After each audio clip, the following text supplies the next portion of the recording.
need, and they have great big leaves that have a dull, like a matte finish to them, right? So think about a hydrangea leaf in contrast to an evergreen magnolia leaf. Can everybody visualize an evergreen magnolia leaf? Shiny, leathery, that has a waxy coating over the top of it that helps to reduce moisture loss. A fuzzy backside that's dark, which also the fuzz and the hair reduces moisture loss on a plant.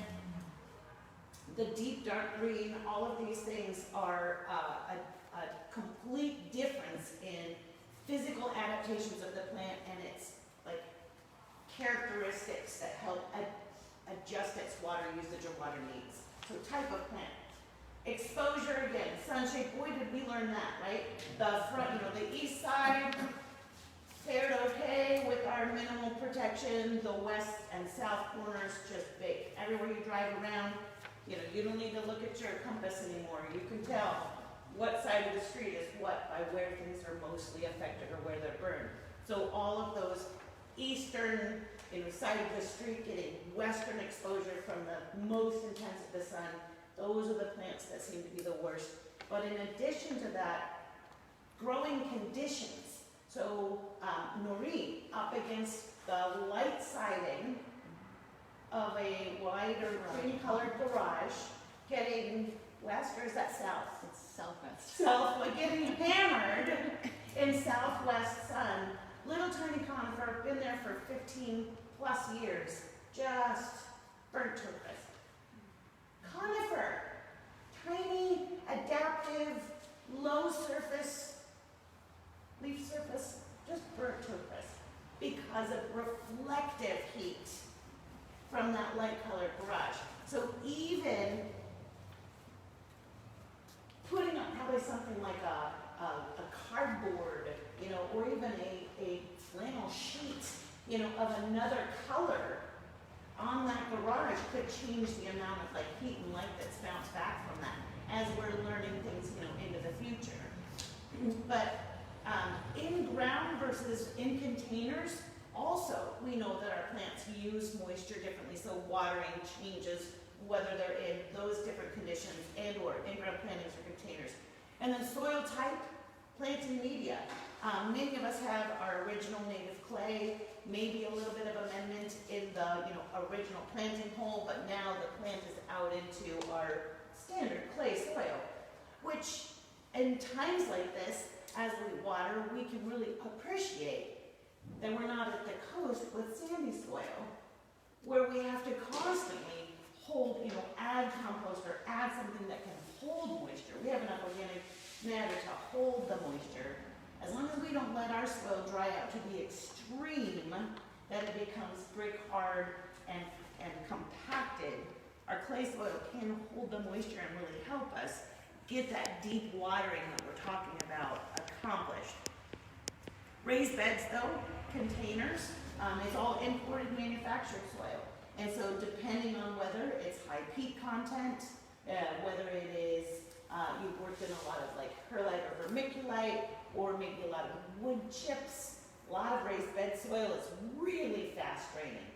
And so of course as you're watering, if you can't even get that water to sort of fill up the bed and hold, it's really hard to figure out whether or not you're hitting that saturation point with that type of soil.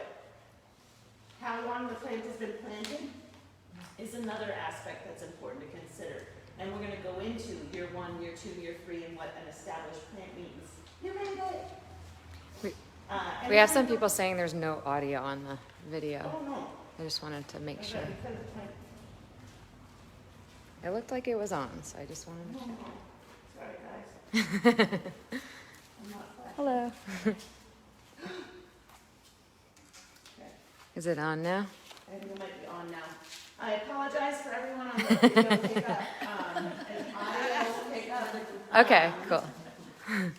We were just going over the factors that complicate watering on the handout that is a blog that is attached to your video under the description of the video. So, hi, I'm Nicole Forbes with Genesis 7Ds. Thanks for watching Watering 101 and Extreme Heat Recovery. after really kind of figuring out different factors that complicate watering in your conditions or in your environment, in your specific planting situations, then of course we need to discuss all of the various watering techniques that are out there, or the possibilities. Now, wouldn't you know, we're out of a lot of things that I would and should be able to show you, but we, had some sort of run on, it's like having only snow shovels in town. So I'm out of soaker hoses and a few other things, but most of you know what these are, what I'm talking about. So, in-ground irrigation sprinklers. Now, pop-up style, radial, or however your little in-ground pop-up sprinkler system goes. In most cases, anything that is an above-ground sprinkle head is really intended for shallow watering. We're talking about turf grass, maybe ground cover areas, 4-6 inches at the most of penetration into the soil.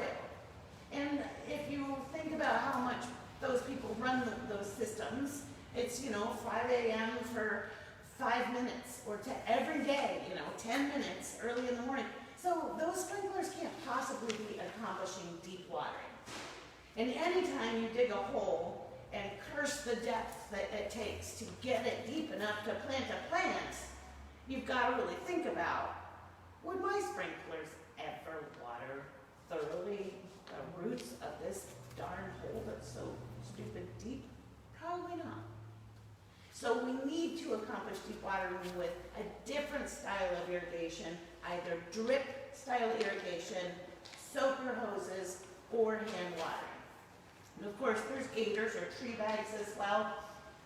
So I'll kind of talk about pros and cons of those. Drip irrigation is fantastic.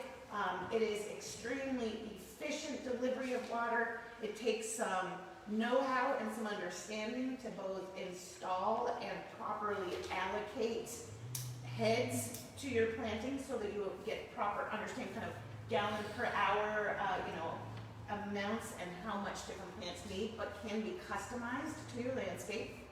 It also does require some seasonal maintenance, blowing out those lines, especially if they're above ground so that they're not freezing, or just picking them up and collecting them. Or you can just bury your drip lines, even in mulch, but still you need to blow them in the winter or blow them out so that you don't have water stored in them, or they will burst and you'll have all kinds of issues with that. So it's not that they're no maintenance, but they are, again, a great way to deeply water, especially larger or more extensive plantings of new landscapes where, standing there with the hose, for example, is simply not feasible. Another great advantage of drip irrigation is when delivering the water directly to the plants. You're not watering in between the plants, which means that you have far fewer weeds to grow in your landscape because it's dry in the spaces in between. So when we run long lengths of soaker hose, of course, in between the plants where it's got to go from plant A to plant B, it's watering that space as well. So you can really see the lovely strip where you water with the soaker hose because of the lush weed crop or grass that grows right where, of course, nobody else is using the space. You can't blame them. Are we better, Becky? Not sure. All right. Some people say they can hear, some people say they can't. All right. Bear with us out there in TV land. It looks like the mic's on, so. Yeah, okay. So, but with soaker hoses, really limit if you're like connecting, because there's 25 foot and 30, 50 foot, 75, stick it to 100 feet or less. You're going to lose pressure as you run further out on the hose. So 100 feet or less works best on level ground, and the lower, you might think like, crank up the pressure, turn your hose all the way up. Doesn't work as well like that. So at a moderate, just a regular pressure, you don't have to crank your faucet all the way full. So manual sprinklers, honestly, like I grew up on these, practically this one, $9. nothing's gonna happen. I mean, I leave it out in the front yard and somebody steals it every year or two. I used to live in Southeast Portland. But other than that, it's the most basic sprinkler. This is a rectangle pattern, so it goes up to 15 feet by 30 feet, creating a 450 square foot watering pattern.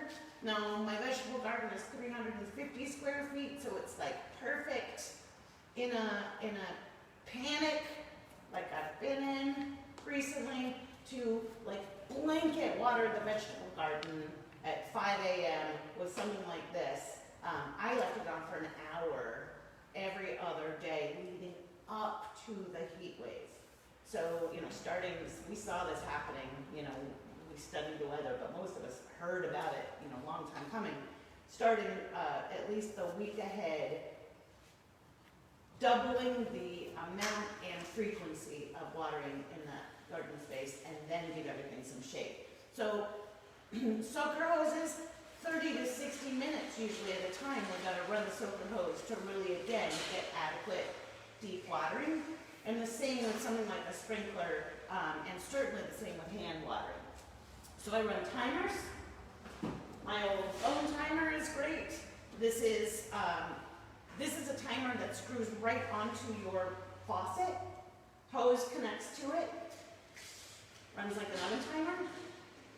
Click, click, click, click, click. And then it has, just like any of your little hose on-off valves, has a little ball that locks up, then shuts off the water as soon as it finishes. I don't think it dings. It just turns off. The most common thing that happens to me when I'm doing deep watering and running a hose for 30, 45, 60 minutes is I forget. And I leave the house perhaps. Or I forget that I remembered. And then I have that moment, of course, of like, oh, did I? And I did, but I'm not sure. And, I don't want to water for 10 hours while I'm at work or whatever. So did I shut it off? This helps me remember and at least kind of confirm that I'm not going to water all day. So any kind of timer is really helpful in remembering again when you're doing that deep watering for a long time. Hand watering, these are some of our favorite tools for hand watering, not only because of the convenience of reaching things in the garden, whether it's up in a hanging basket, towards the back of a bed, for example, but in almost all instances, you have control over the flow directly on the nozzle, so you can slow down. You can have your hose at a regular volume, and then you can slow it down when you come to a plant that you want to then water slow and long without having to go back to the faucet, those kinds of things. And these are actually, these are dram water ones. They're guaranteed, so if yours is busted or broken and not working, bring it back to us, we get it back to the vendor, and we get you a new one. So there's a lot to be said about that. Made in USA, so all of those good things. Tree hydration bags and Gators. Everybody knows what those are. We've all kind of seen them around by now. They're like that big, it looks like a garbage bag or a tarp that's wrapped around a newly planted tree in the middle of like a median strip or school or areas where maybe you can't get a hose to very conveniently. And they hold, in many cases, up to 2, 4, 6, 10 gallons of water at a time. They have tiny drip nozzles at the bottom of the bag that usually sit right in connection to the soil, and they drip, drip, drip, slow, deep watering on new trees, new plantings. They are okay for short term to establish a new tree, to get that deep watering accomplished, but like I have street trees in my median, and I don't, I don't want to leave, I have a lot of foot traffic in my neighborhood, so I don't want to leave a hose across the sidewalk for an hour at a time. So I use 5-gallon buckets with holes drilled in them, and I give my new trees about 15 gallons of water every week, and in the heat, I'm going to give them 15 gallons twice a week. I fill up a non-holy 5-gallon bucket, cross the sidewalk, and pour that water into the 5-gallon bucket with holes that's sitting right at the root zone of my new tree. And that works like a gator as well. It just slowly seeps out of that bucket while maybe I'm pulling a few weeds, and then I fill the bucket again until I know I've gotten 15 gallons. Also, I know exactly, I'm doing, Friends of Trees planted them, they prescribed my 15 gallons a week, I'm doing what they told me to do, and I know that I've got an exact volume of measurement that helps me not be like, good enough, right? Which is also how I water a lot of other things. With the hose, I just kind of go, that would have been long enough. Now, once upon a time, doing the watering that I was doing deep in my own garden, I would water and then dig a hole next to where I watered or in the space that I watered to see how deep, after 30 minutes, how deep is it wet and where the wet-dry line gets. So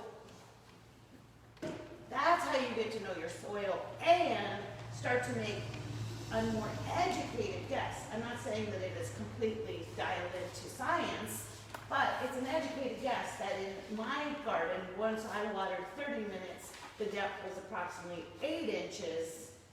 I'm going to water 16 inches in an hour, which is going to get me close to, the depth of something like a 5-gallon bucket for new plantings.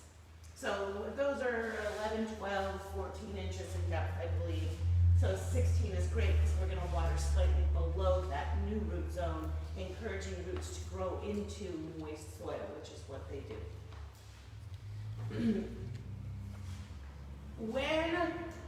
At this time of year, especially when planting, getting things off to a good start can be critical to the long-term survival of the plants, to their hardiness and their ability to withstand immediate stresses that are thrown at them. Many of the folks that had the most severe damage and fatalities were newly planted gardens. And honestly, people who a lot of us lost trees this winter. So once you lost trees, Noreen, who else lost a tree? So all of a sudden your shade garden is sunnier, or your, sunny garden is sunnier. And we also kind of misjudged some of that. I mean, how could you not? Your garden for 15, 20, however many years you've been there has been this. And in most cases, ever increasing shade because of how your trees have grown, how everything has grown. And then one ice storm that created so much loss suddenly exposed a lot of things to more light than ever. And then they hit a record heat wave again. It's been a hard year for plants, too. Noreen sent me an email and she signed off with, it seems like you have a really hard job these days. And I've been saying to folks, gardening is becoming an extreme sport. We used to be like, oh hum, me and the butterflies, and now we're just like out there with chainsaws and umbrellas and 106. I mean, neighbors are watching us like, but it's important to us to protect our investment, and it's getting a little bit more difficult to do in these extremes. So getting your plants off to a good start, critical. Amend poor soil when necessary. I mean, that's not news to anybody. But don't go crazy. Always err on more native soil than amendment. If that's, 50-50 would be the most extreme situation where you're putting in half amendment to half native soil. But always try, and my ideal is somewhere between 25 and 30% amendment to native soil. Dig a hole in the ground twice as wide, but no deeper. Now with all the watering we do, all the rain that we have, as we dig a hole deeper than the plant, our plants can eventually sink or settle in that hole, creating a depression in the ground where water can pool during the winter months and create a poor drainage situation. So always wide for a nice wide root system, but not a big deep hole, which is again a relief for a lot of us that are hole diggers. Then fill the hole with water. Before you ever put a plant in there, why don't you find out what's going on? opportunity to see with your own eyes how well this hole drains. Fill it up. And if it's a wet season, it won't be hard to do anyways. And if it doesn't, drain within 24 hours during the rainy season, I would not put a plant there. So I've just saved you some money in there.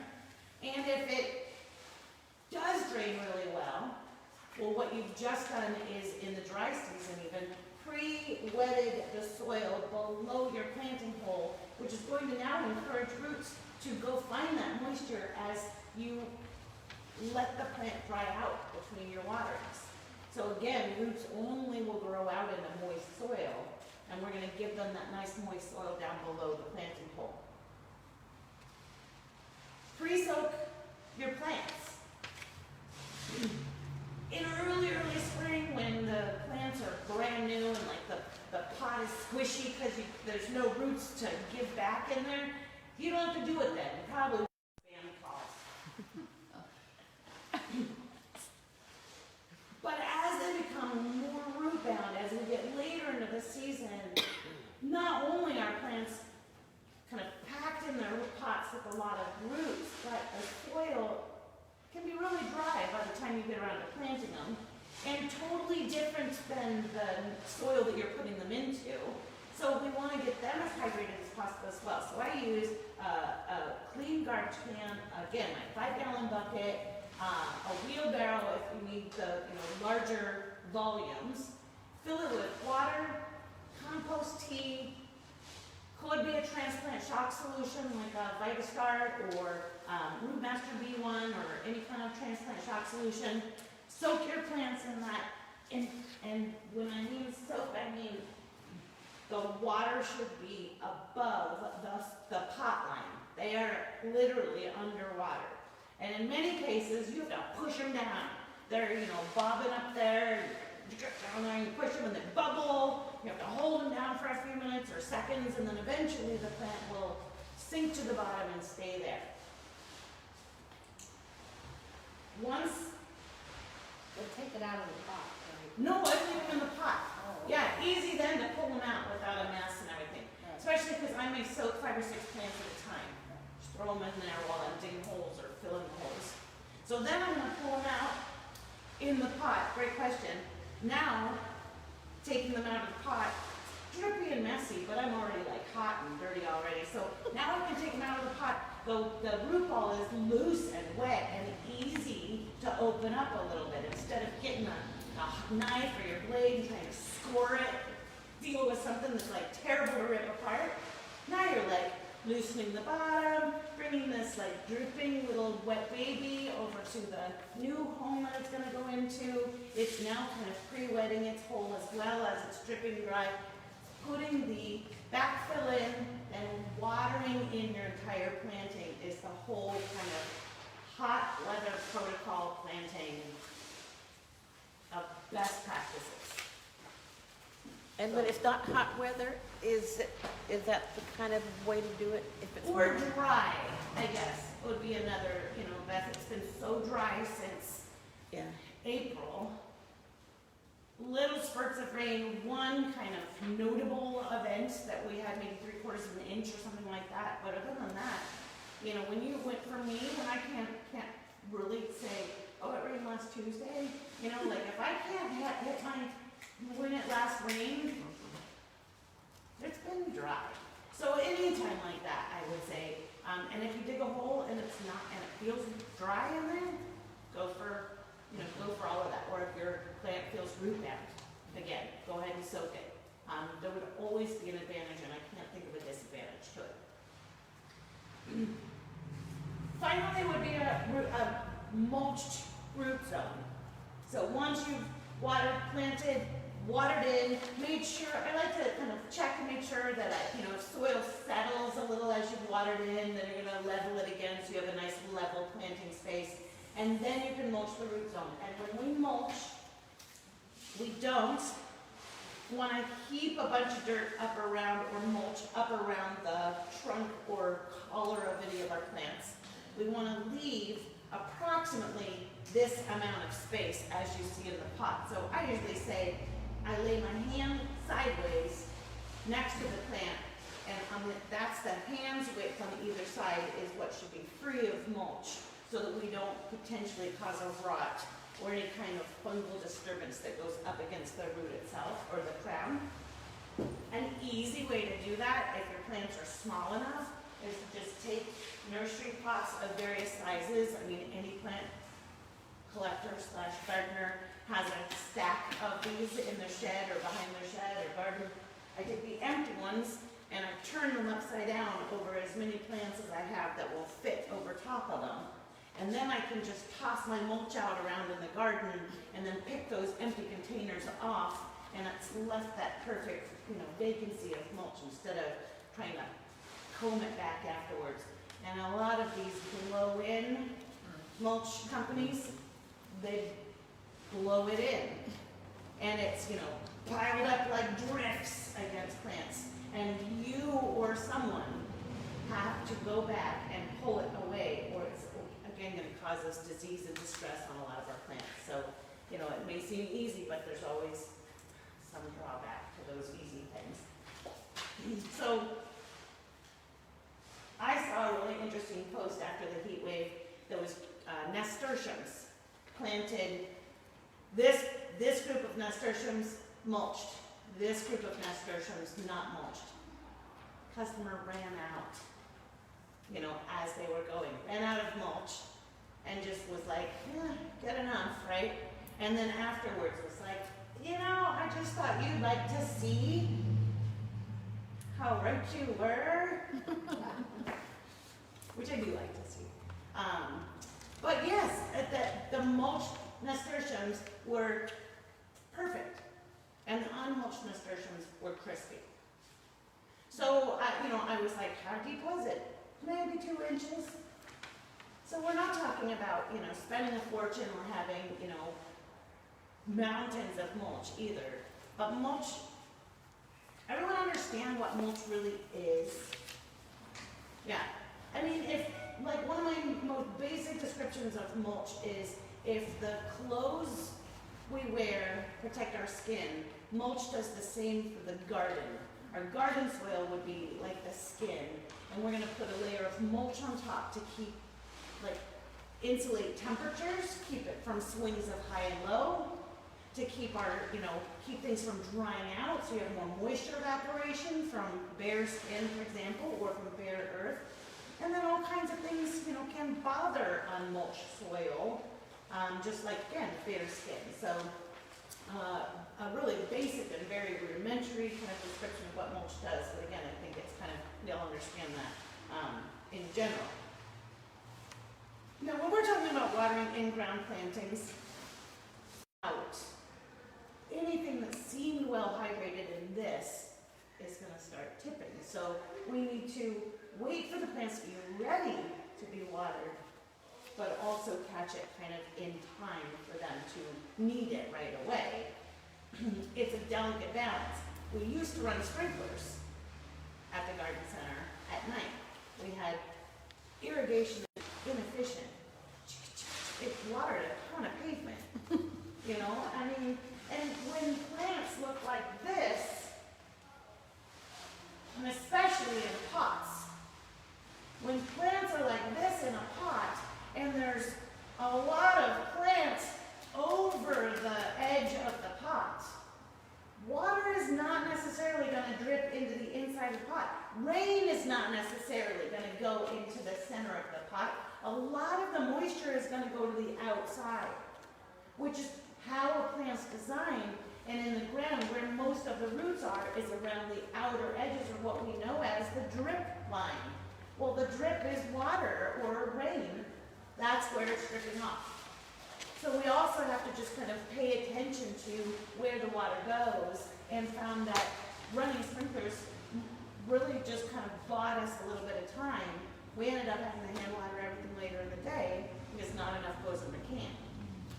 So we weigh a lot of things. Yesterday we decided it was time to water the azaleas, and went over there and I lifted up 3 plants. All 3 plants were heavy and I moved on. So we didn't water all plants yesterday, not even all zones. We watered small pots to big big pots. So anything in the 4-inch sections, also over in the west exposure. But pony packs, we're trying to get rid of them at this point of the year. 6 packs of annuals, no thank you, not right now, it's too hard. Those would need to be watered multiple times a day, you know, little cells. 4-inch quarts, now we're moving to 1 gallon size. And those perennials, you know, they're fast growing, they're doing a lot, they're in bloom right now, so they need a lot of water. Those are our priority. As we get into 2 gallon, 3 gallon, 5 gallon, and bigger plants, we water less often because they hold more moisture in a larger volume of soil. Now, deep watering every 2 to 3 days for the first 2 to 3 weeks. Then you drop off a day or 2 every 2 to 3 weeks until you're watering approximately once every 10 days or so. That's year 1. Container plantings, they're a little bit different again. They need more frequent watering. Well, a new container planting, we've got to think about where those roots are. We just put them in. We know how deep the roots are. If they're little 4-inch pots, we're putting them into an 18-inch deep container. The roots aren't suddenly going to be able to use the water at the bottom of the pot. They're only 4 inches deep. So when we water a new container planting, we can get away with sprinkle, sprinkle, sprinkle. I'll be back tomorrow. But as the roots grow down into the deeper soil, we can stand there with our water under our hose, water it deeply, let the water run out the bottom of the container, and know that they'll make use of all of that water that's soaked into the soil at the bottom of the container. It is easy to overwater a new planting by doing just that. Watering until it soaks out the bottom and then watering it again tomorrow because the bottom of the pot hasn't lost the moisture.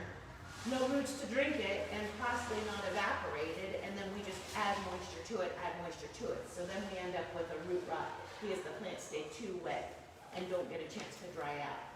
So shallow watering when they're new, deeper watering as those roots fill out.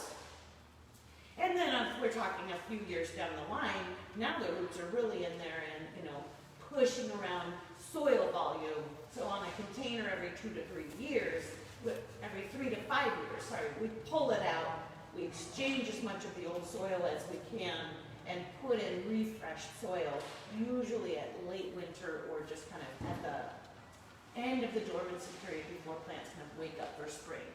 And you'll notice on a good indicator that your container planting is ready for that is when you water it and the water just runs over the top of some sort of crusty, used to be absorbent soil surface, down the sides of some weird little crack that's now developed that was never there before between the dirt and the edge of the pot, and then right out the bottom, so it looks like you thoroughly watered, or at least you're wetting your deck now, and this little crusty root ball hasn't absorbed a thing.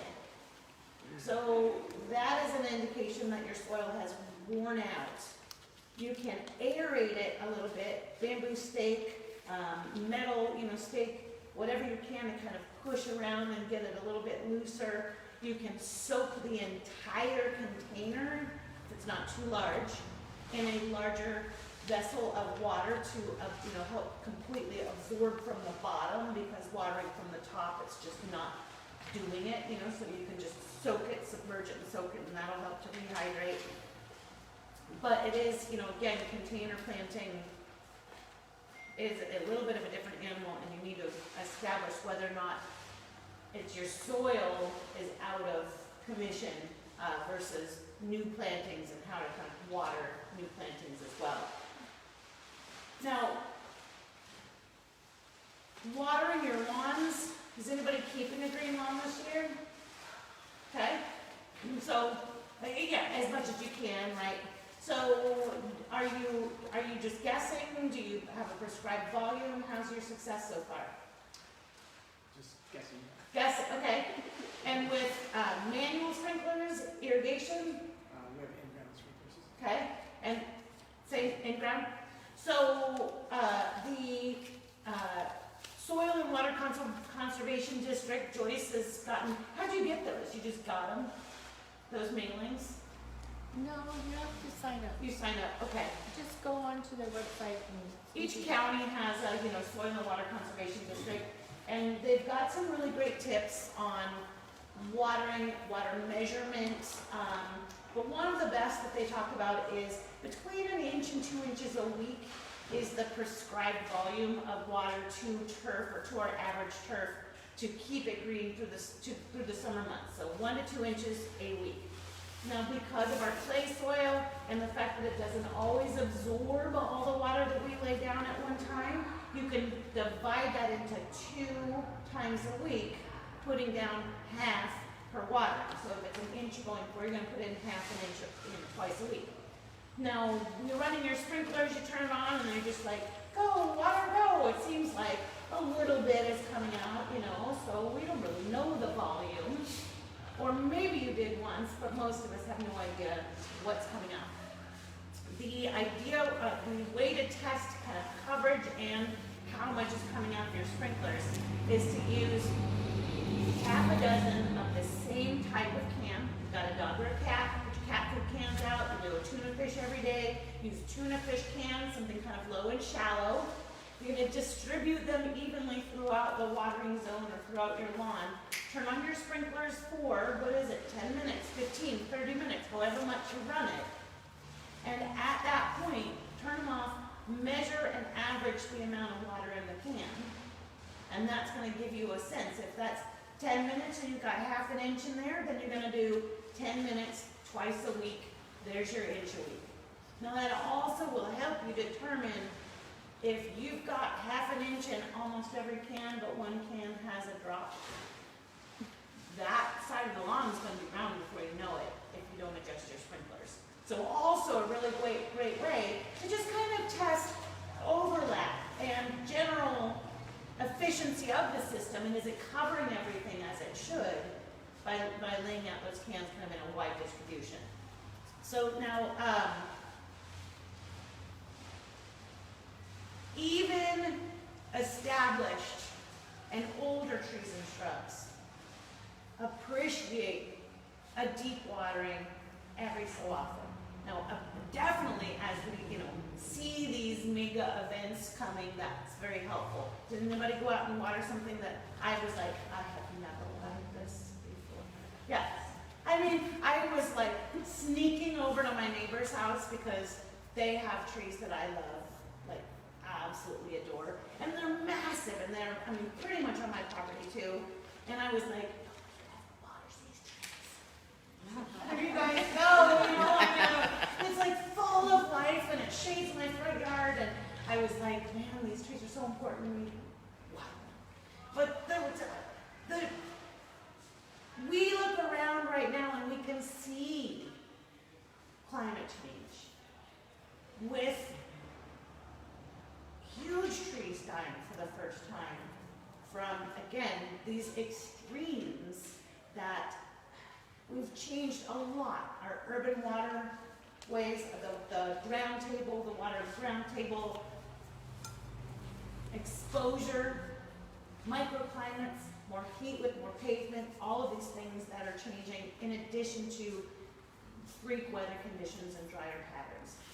Every 3 weeks or so during July, August, and September, it would never be harmful to go water something more mature on your landscape.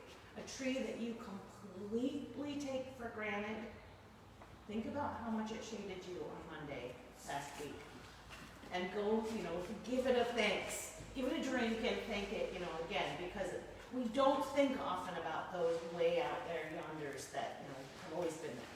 How far from the trunk do you water a tree? Great question. Most root zones are going to be out at the outer edge of the canopy. So in many cases, that is enormous. Like I said, it wasn't hard to water my neighbor's tree because I didn't have to go right over to their yard.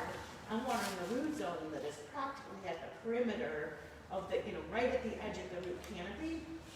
actually extends quite a bit beyond that as well.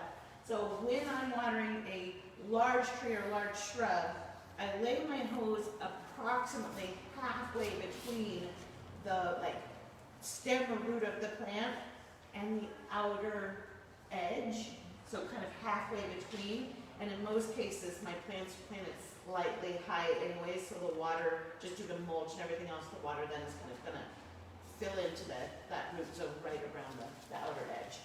But on large plants, I'll do the same thing as I was talking about breaking your watering in two. I will water, 25 minutes on one side, for example, and then move the hose and water 25 minutes on the other side, because there's no way that a deep watering over here in a really wide diameter root zone is getting everybody, the drink that they need. So now, But a lot of times you truly, I have a small yard, but lots of different kinds of plants. And the big trees, so watering one thing, it's gonna water everything. absolutely. So, Areas, yes. So many of us that have mature landscape, plants just run into each other. So it's not like you're individually, when you have new plantings, you are like, and here's for you, and for you, you're watering individual plants because they're all like, welcome here, we're friendly. But once it's all the community, then you're watering the community in general. But you always also have to be aware of some like it more than others. Some, may take more than the others. And if you're watering underneath a Doug fir or another dominant tree canopy with greedy roots, you also have to think about, 30% at least of the water that you're putting in the ground is going to the tree, whether you meant for it or not. It's just going to take it. yeah. So all of those are again just factors that you learn what it's like to plant under or live under a Douglas fir. I mean, they're just, water is their middle name.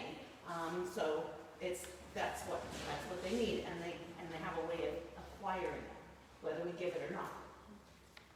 So now, I look at year 1, 2, and 3 of new plantings as the most critical of their lives and of our success.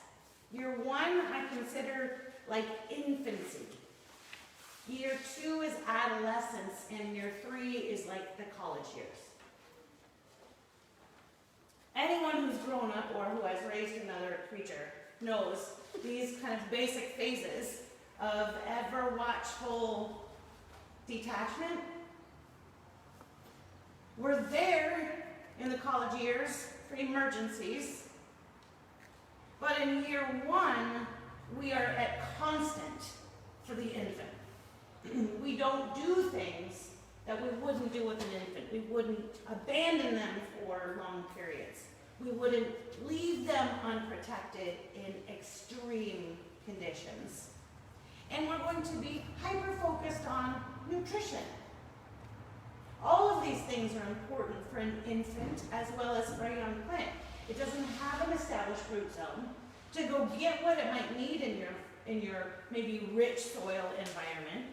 It's just gone through adoption, aka like major heart transplant or whatever kind of, disruptive, stressful procedure that it has had with transplanting new soil, leaving the nursery, unplugging from the matrix, whatever its little life experience has been up to then. And it's experiencing perhaps a completely different, maybe it was in half shade or a greenhouse most of its life, and now you're out in the world for the first time. So all of these things are important for us to focus on that deep watering, ideally watching them become more self-sufficient. That's our kind of cautious detachment. Stepping back in with the extremes and watering more frequently, but again, trying to then resume our normal pattern of letting those plants figure out what to do when they go dry, and I'm not there to give them more water. Year 2 adolescence, you're going to begin that watering back at every week to 10 days. on that second year planting. And then you're going to again start to drop off a day to 2 days until you're watering approximately every 10 days to 2 weeks. So now that again depends on microclimates, weather, extremes, those kinds of things, but we're talking in-ground plantings. Year 2, you're not out there every day. You could take a weekend vacation. You can be gone and have someone come once during the week that you're gone and do a deep watering, and you should probably be okay. But I don't think I would do that necessarily in year 1. So by year 3, 3-year-old plants should be fairly established, but is going to benefit from that deep watering every 2 to 3 weeks.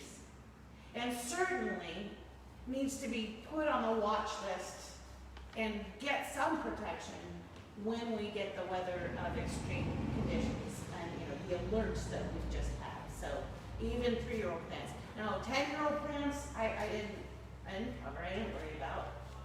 I waved to them from the window and at 106 was like, how are you feeling? A lot of plants look horrible on Monday at 4 o'clock in the afternoon. 112 degrees it said in my backyard. I had shaded tomatoes and deep watered for days in advance. Everybody was mulched with 3 inches. And I walked out there and everything was like this. I was like, looks like we're buying food this summer. We're not eating anything out of this garden. I was sure it was over. And without intervention, because I was like, but too much for me, too late for you all, I'm going back inside. Tuesday morning, I went out sure to just bring the compost bin around, fill up the dead. And I was amazed at how many things had rebounded and regenerated without intervention. So we now have also seen some plants show delayed stress and delayed shock. So, waiting even for this week has given us a longer term chance to evaluate problems that did not show themselves right away. But we have seen some things that we weren't expecting show a little damage. Now, I kind of run through, some basics on watering formulas, right? Mature landscape plants in the ground, how much lawns need, we just ran through that. Container plantings, raised beds, hanging baskets, once or more per day in hot or windy weather. You can even just take them down. Take your hanging baskets down in the extreme weather, or if you're gone for the weekend, and just set them on the ground. Hanging up in the air exposes the roots to more moisture, or to more evaporation, basically, and they dry out faster hanging. So setting them down, the plant can kind of shade itself and stay more hydrated through at least, a day or 2 days, that you don't have to just dote on them and baby them up so that they don't dry out. Annual bedding plants, keep them moist, never soggy, and not right out to the wilting point. Now that's where we really struggle, because they're little pots, to keep them wet. But if you just run through and like painting the Golden Gate Bridge, if you watered it from one end to the other and then just went back and started over again, even though it felt terribly hot and maybe that seemed like the right thing to do, we would have lost tons of plants to overwater. And overwatering is really tricky, because what happens in overwatering is the roots begin to collapse. Think of a paper straw. We've all now experienced recently even paper straws again, right? And if you're slow to finish your beverage in a paper straw, it's when you're like, oh, that's why we use plastic. Paper straw collapses, and now you're sucking up and you can't get anything, and it's all noodly. Well, that's what's happening in a root rot. We now have the paper straw collapsing. The roots are collapsing. So what happens? The plant's like, I'm so thirsty, but you've got a paper straw. The straw's soaking wet, but it's unfunctional. Just whatever, I'm sticking about it. Because the roots are rotting. So now your plant goes into wilt. And you're like, oh, I'm so sorry. Water.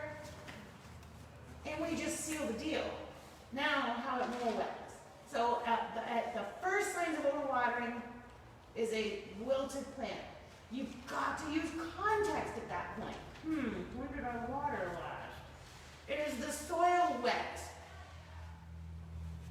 Should I water again, even though it's wilting with wet soil? Probably not. So we've got to ask ourselves now, when you have multiple, I am a control freak when it comes to watering, because having multiple people watering, you may not be able to answer all those questions. Did somebody water it this morning and now you're coming around to a wilted plant at 10 o'clock? You don't know. Is it an office plant? Everybody empties their bottle of water in it?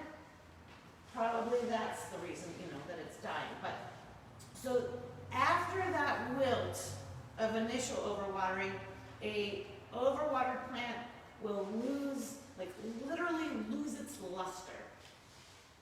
Its color fades. It goes from like vibrant green to sage green. From sage green to brownish green. Whatever color it was, it's now just a duller, lesser form of that color.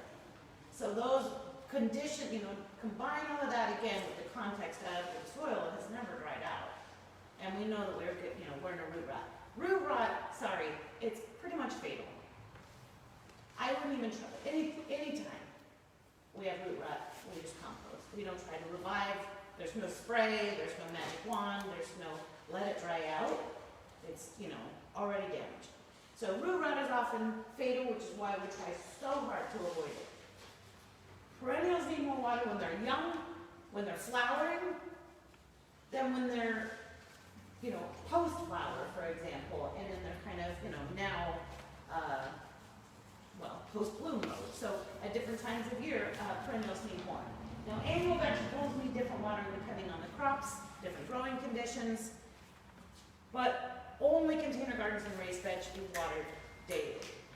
In-ground plantings, I don't water daily. I have it mulched, which again makes a big difference, but I'm watering my tomatoes, for example, every 2 or 3 days in the ground. So we can overwater our vegetables, which also, dilutes flavor, sets us up potentially for fungal diseases and wastes a lot of resources at the same time. So trying to hit that perfect balance of the right amount of watering without stressing your plants in either direction can again all have to do with your raised beds, your containers, your in-ground plantings, soil conditions, etc. Now signs of trouble, we just kind of talked about some of that.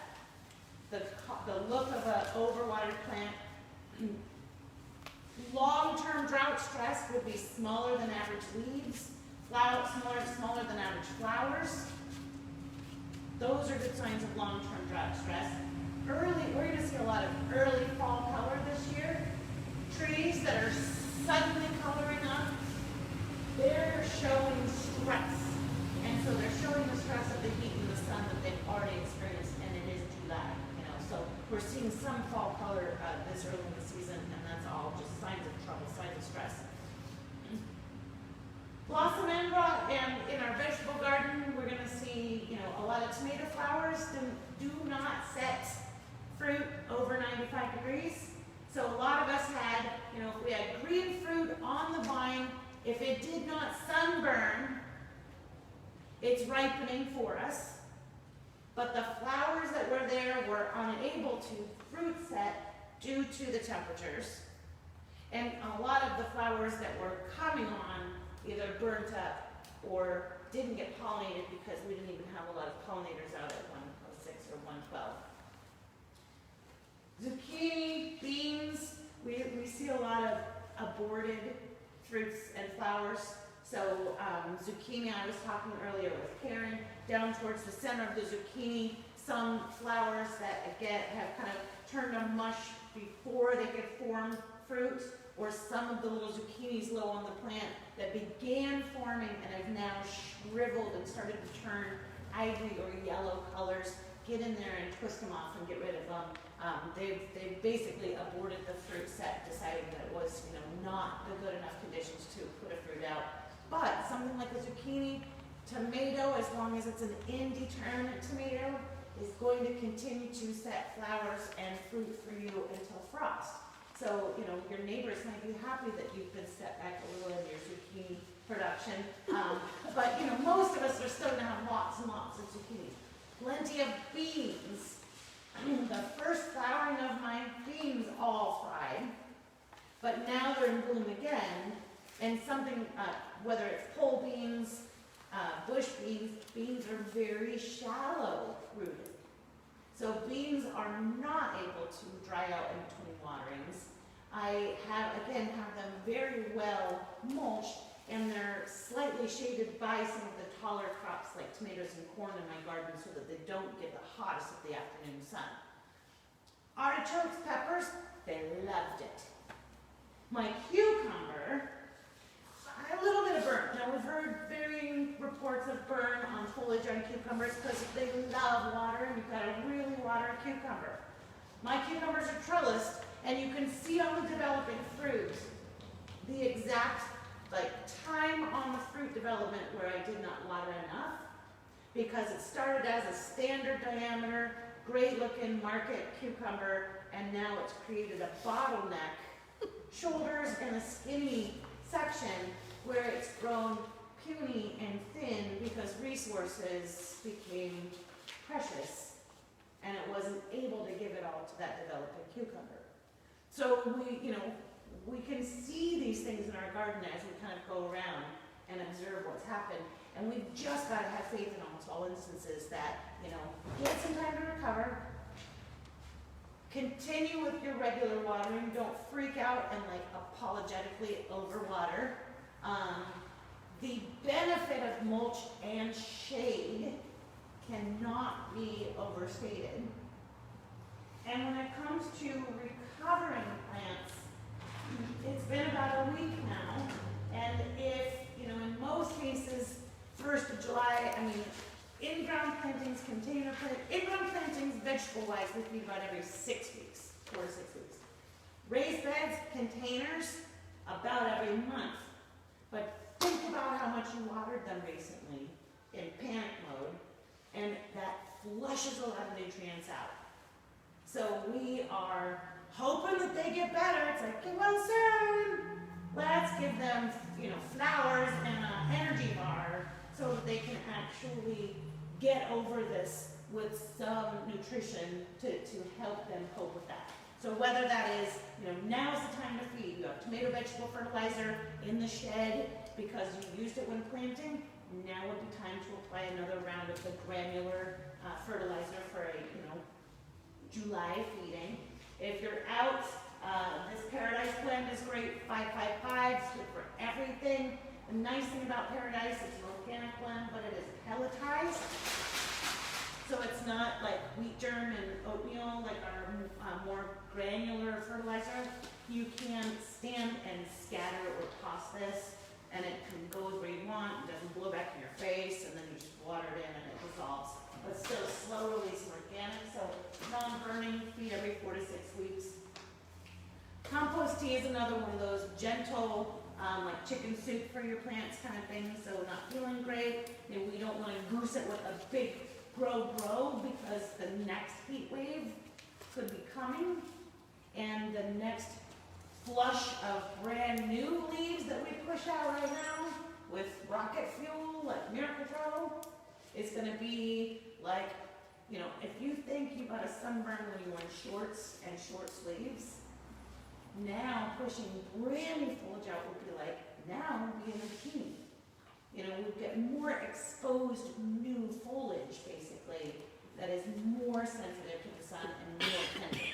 So we'd rather have our kind of new growth harden off and be ready to handle that kind of sun, rather than fresh new growth. One of the reasons we saw so much damage to our plants is that this happened in July and not August, or June, actually, and not August. So plants were still in soft green growth of spring, not older, worn, kind of cracked leaves of summer. Some plants didn't blink at all. Great myrtle. Now we filled this building. We filled this building with plants like an ice storm, like a wintry event. Only we chose differently. This was all full of hydrangeas and rhododendrons. And we had the water in here, so we were like squeegeeing it out, you know.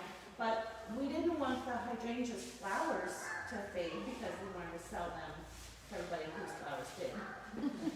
We knew that the rhododendrons would burn, you know, so we were bringing things in here because we had the space.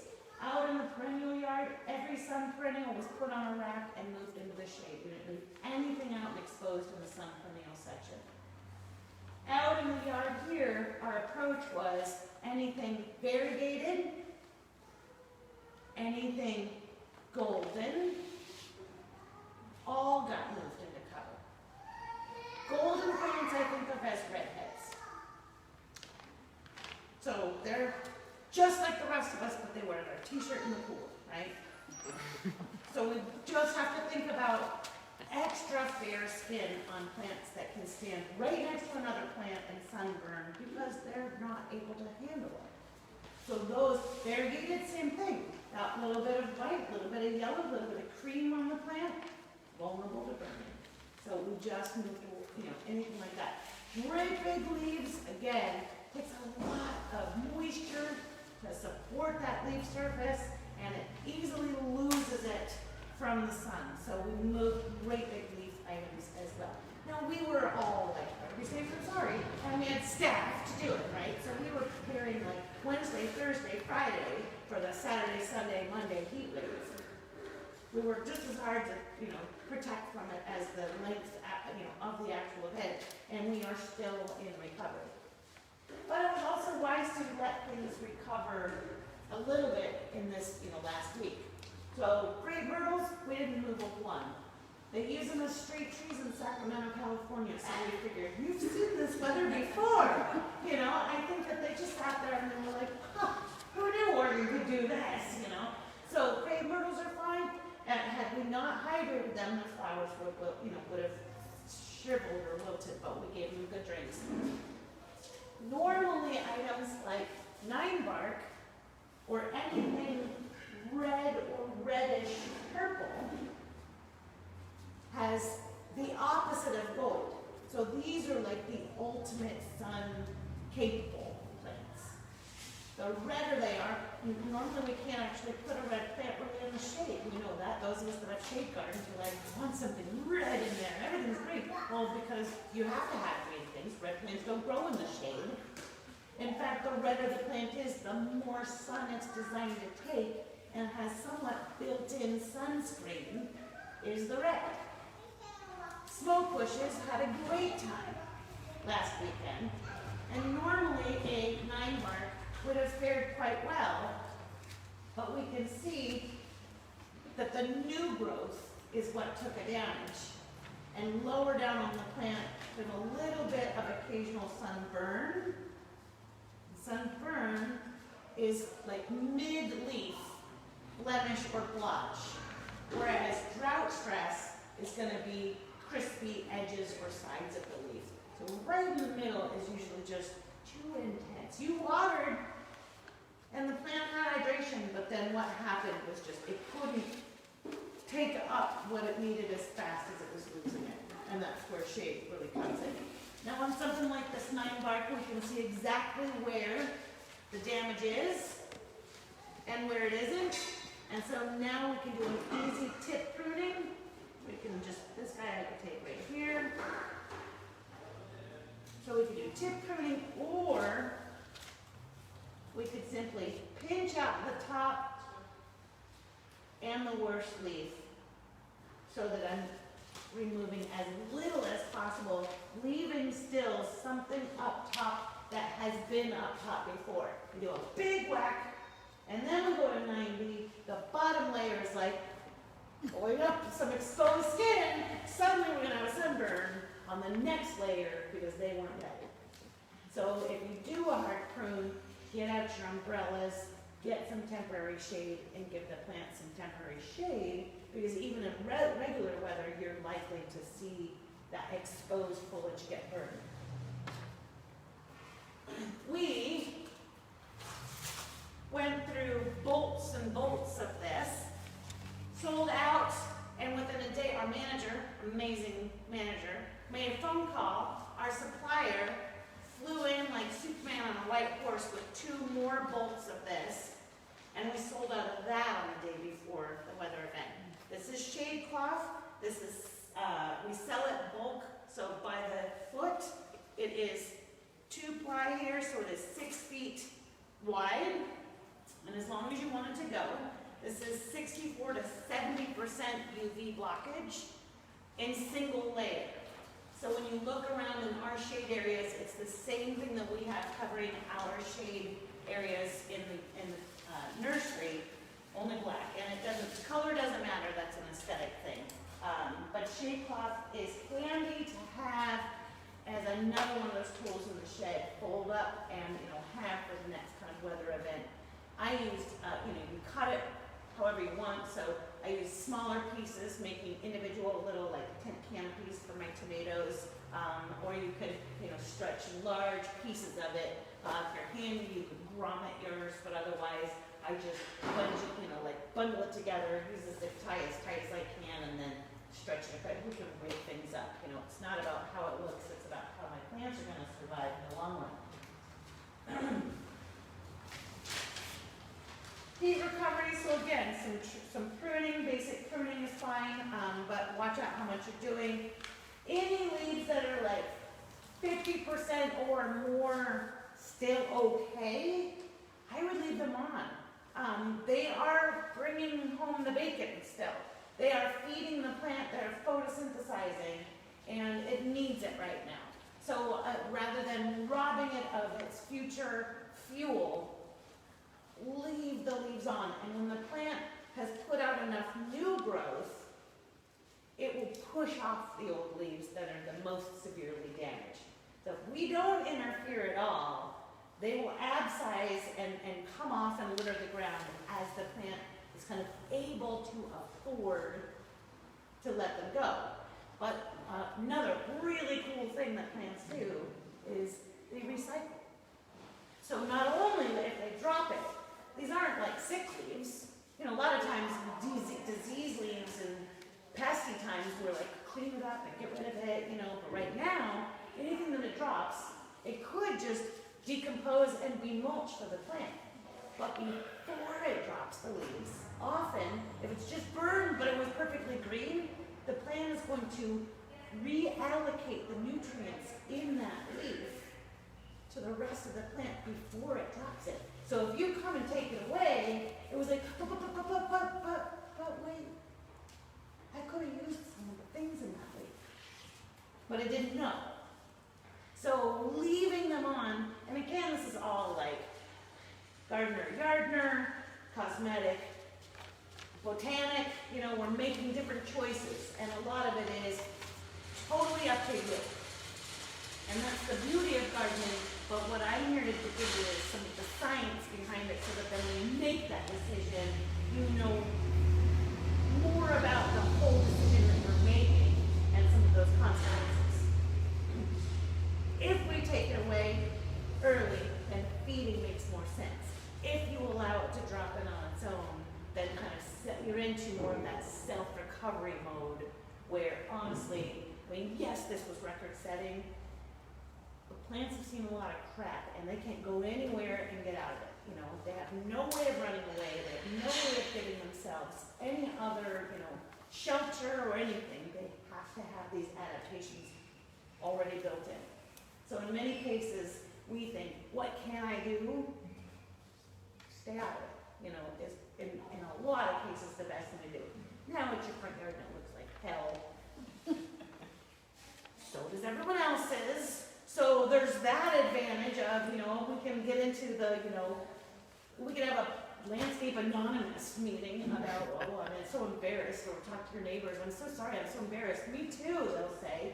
What's your plan for recovery? Get it out there. I have a plan for recovery, it's just not ASAP, and here's the reasons.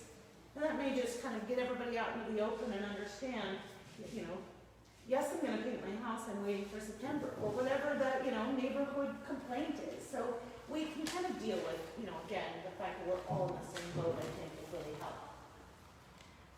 Last thing I want to mention is, does anybody have a dripping hose, a leaking hose, a hose that they hate to water with because their legs get wet after turning on.